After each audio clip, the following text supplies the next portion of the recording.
Bien, merci de votre attention. Oui. Comprendrez un peu plus tard pourquoi ce sourire après le merci de votre attention. Jean-François Baudry, je suis, comme l'a dit Léo Coutulec, infirmier, cadre de santé, formateur en IFSI. Donc, la demande, c'est à partir de notre pratique de professionnel de parler d'une notion clé, d'aborder une notion clé et d'identifier les liens qu'elles peuvent avoir avec justement toutes les applications concrètes. Alors, la question de la gratitude, quand on m'a demandé de parler de la gratitude, c'est vrai que je me suis dit, mais quand est-ce que j'ai été confronté à la gratitude? Alors, je me suis dit, j'ai bien rencontré sûrement de la gratitude, mais juste la gratitude reçue, à mon avis, j'étais loin du compte. La gratitude rencontrée était plus large. Donc, la première définition de la gratitude, c'est sentiment de reconnaissance. Et il me semblait que c'était une notion qui était beaucoup plus tentaculaire, qui allait dans des directions bien diverses. L'idée des journées, c'est d'avoir des notions clés en éthique. Et je me suis demandé, à partir de là, quelle serrure on pouvait ouvrir avec la gratitude. Et quelle serrure au pluriel. Parce que je me suis aperçu que c'est une clé qui n'avait pas juste une seule forme. Une clé protéiforme. La gratitude comme une clé protéiforme. Pour construire mon apport ce matin, je me suis appuyé moi aussi sur les racines lexicales de la gratitude. Donc à partir de 5 mots, voilà, 5 mots, 5 diapos, 5 parties, les 5 branches lexicales de la gratitude, il y a des mots très proches. Ça va être la gratification, la gratuité, le gré, G-R-E accent aigu, la grâce et la congratulation. Donc à partir de ces mots et de la racine de la gratitude, on va aborder la notion. Je me suis appuyé beaucoup sur le dictionnaire historique de la langue française et Alain Ray définit la gratitude en précisant que ça vient d'un adjectif, l'adjectif gratus du Xe siècle qui signifie accueilli avec faveur, agréable, bienvenu, ainsi qu'aimable et reconnaissant. Et déjà, c'est pour ça ce titre, à la faveur d'une rencontre, je me suis dit, dans la faveur, il y a quelque chose de plus large que juste une gratitude qu'on recevrait. Alors à propos de recevoir, la gratification, on voit un nom vraiment très proche dans sa construction. Je me suis, en posant juste ce nom-là, je me suis demandé, est-ce que j'ai toujours été payé des soins que j'ai donnés? Quelle était la gratification?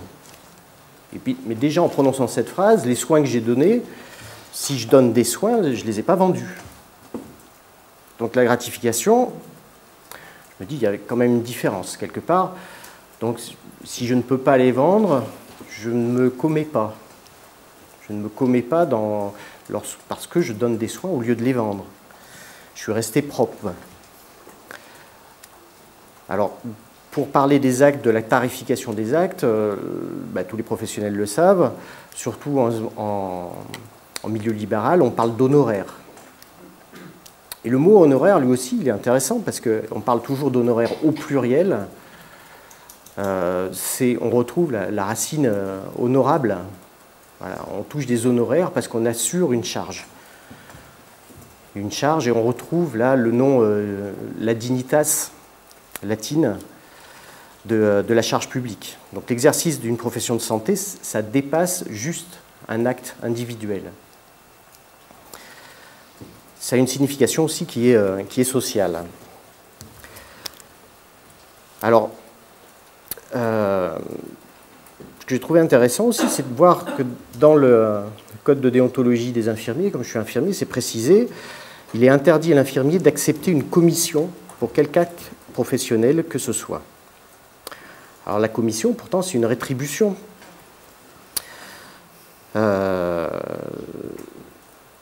Et là, on retrouve tout à l'heure, quand je disais « je ne me suis pas commis ». Alors d'où vient cette idée? Et en fait, le commissio, en recherchant, c'était le latin avec sa racine chrétienne qui lui a laissé une connotation péjorative. Et donner une commission, ça a pris le sens d'action de commettre une faute, un péché. Pourtant, la commission, dans d'autres professions, par exemple dans le système bancaire, c'est quelque chose de tout à fait honorable. Donc on voit que ça frotte un peu, comme on dit, sur les notions. Dans le soin, ça n'a pas réellement sa place. Ça n'a pas sa place. Donc la gratification, pour revenir sur cette idée, ça récompense un service. Elle récompense un service, mais ce service, il est le même, que ce soit quelqu'un qui ait les moyens ou qui n'ait pas les moyens. Un indigent ou un milliardaire, on a la même attention, le même souci. Et on voit très rapidement, lorsqu'on exerce, que le temps du soin, ce n'est pas du tout le même temps que le temps de la facturation.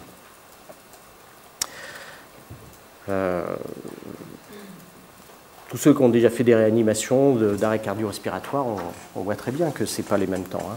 Il n'y a pas de délai de paiement lorsqu'on fait de la réanimation. Donc la gratitude, ça va au-delà de la simple rétribution.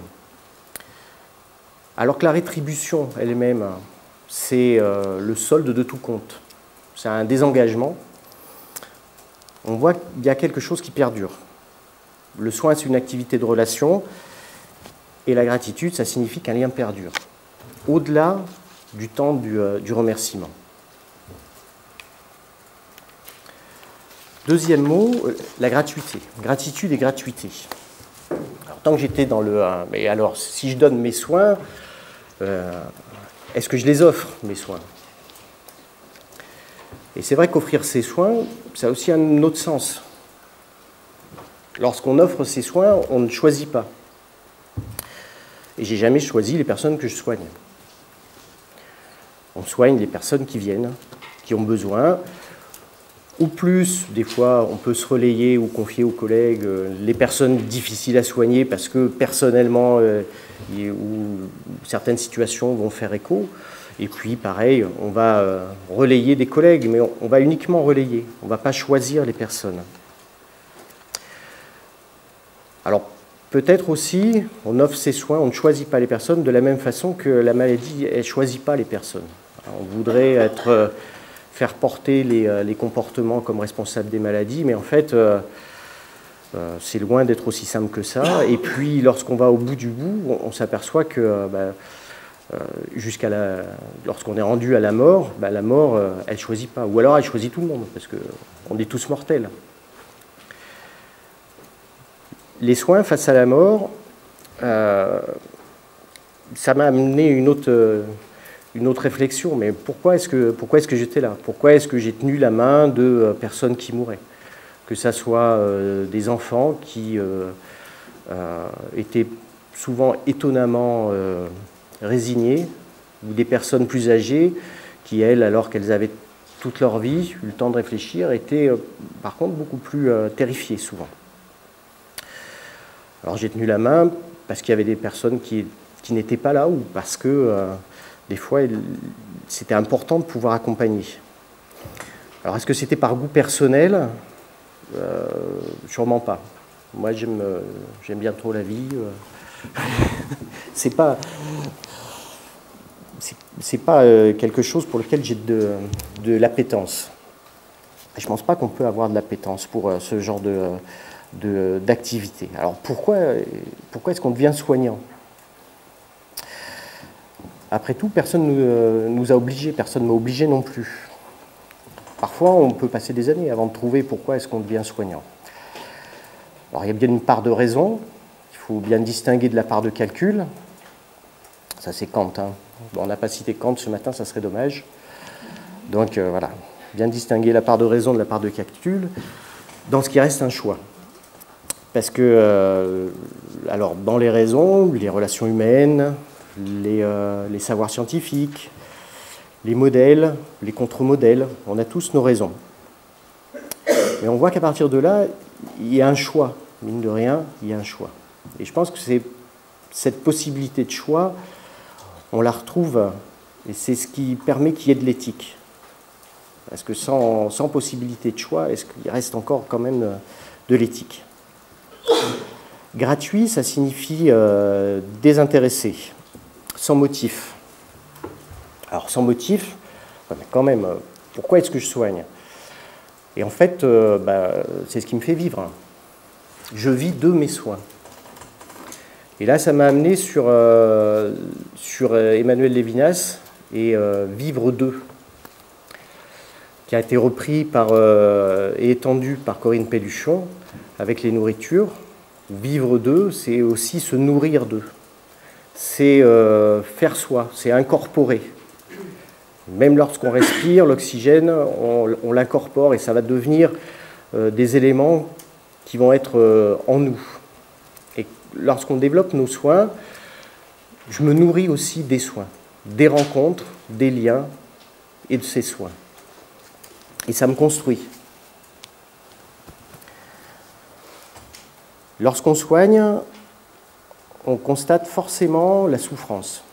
Donc je vous disais, c'est pas c'est pas l'activité forcément la plus agréable. On a ce constat insupportable de la souffrance de l'autre. Et ça engendre un élan de puissance du soin.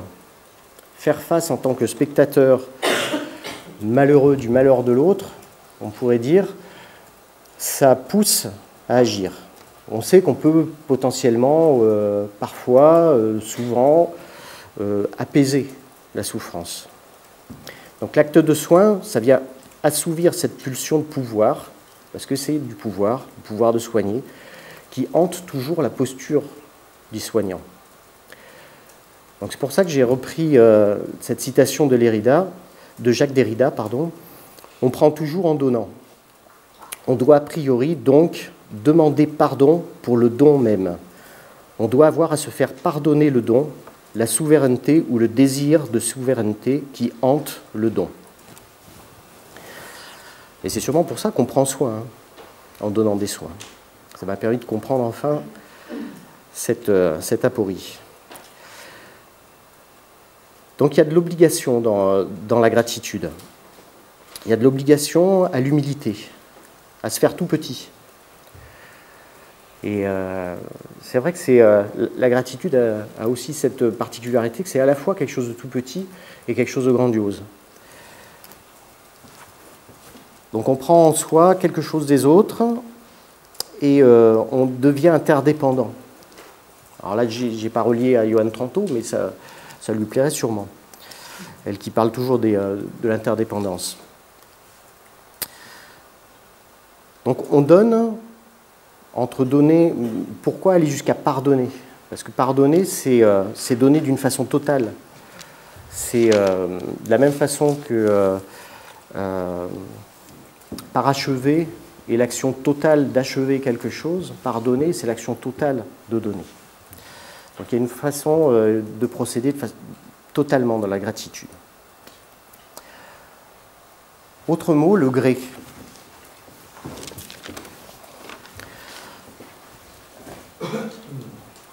Je suis là aujourd'hui de mon plein gré. Et lorsqu'on soigne, c'est pareil, on est là de son plein gré. Qu'on soit au lit des malades ou suivant les choix de localisation qu'on fait, on est là de son plein gré. Donc le dictionnaire historique de la langue française d'Alain Ray précise que gratitude vient de gratus. Et en français, la première traduction de gratus, c'était gré. Et que gré, ça avait d'abord le sens de consentement. C'était employé dans ce sens-là. Alors le gré consentement, sur cette racine ancienne, au Xe siècle, on était bien loin de la recherche du consentement libre et éclairé. On voit qu'il y a sûrement des liens, oui, mais ce n'est pas de la même chose qu'elle parle, pas tout à fait. Le gré consentement du soignant. Et c'est là où je me suis dit, ouais, effectivement, je consens à soigner. Avant que la personne ne le demande ou montre le besoin et qu'elle consente à accepter mes soins, moi, j'ai déjà consenti. Donc le consentement de la personne dans les soins, il est rarement le premier, hein. Il est même pratiquement toujours le second. Si je veux prendre un exemple, vous accueillez quelqu'un qui est en train de vomir, qui pourrait dire oui, je vais demander l'autorisation à la personne de l'essuyer, c'est elle qui consent en premier à mes soins. Non, c'est déjà moi y aller, hein, aux vomissures. Hein. Bon.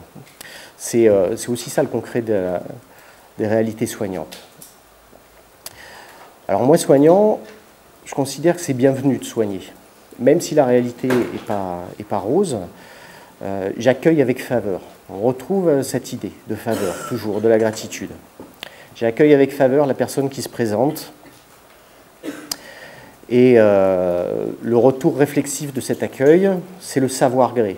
On le retrouve maintenant, cette formule, je vous saurai gré, avec le verbe savoir, dans les formules de politesse.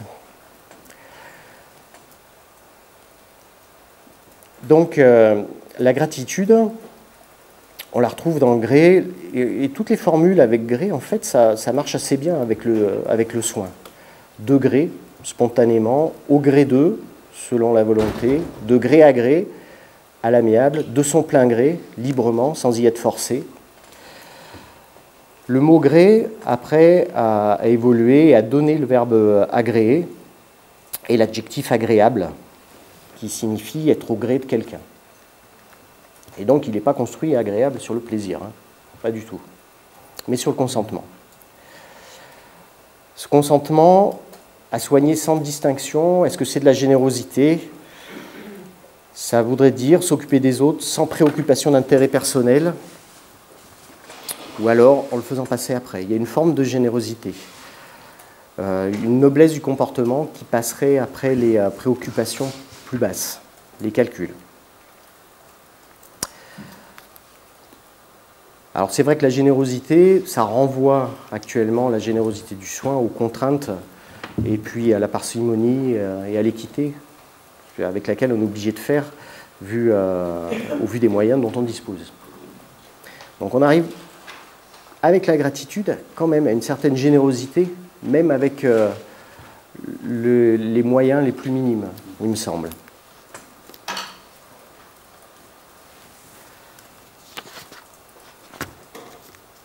Alors la grâce, gratitude et grâce. La grâce et être gracieux. Alors je me dis, oui, soigner et être gracieux, c'est pas toujours la réalité concrète. Il n'est pas toujours facile d'être gracieux en soignant. On entend parler, on a eu quelques exemples sur les accueils des urgences ou sur des postes difficiles, il n'est pas toujours facile d'être gracieux. Et pourtant, on a toujours cette même racine de gracieux dans toujours l'adjectif gratus. Alors c'est un siècle plus tard que ça a évolué.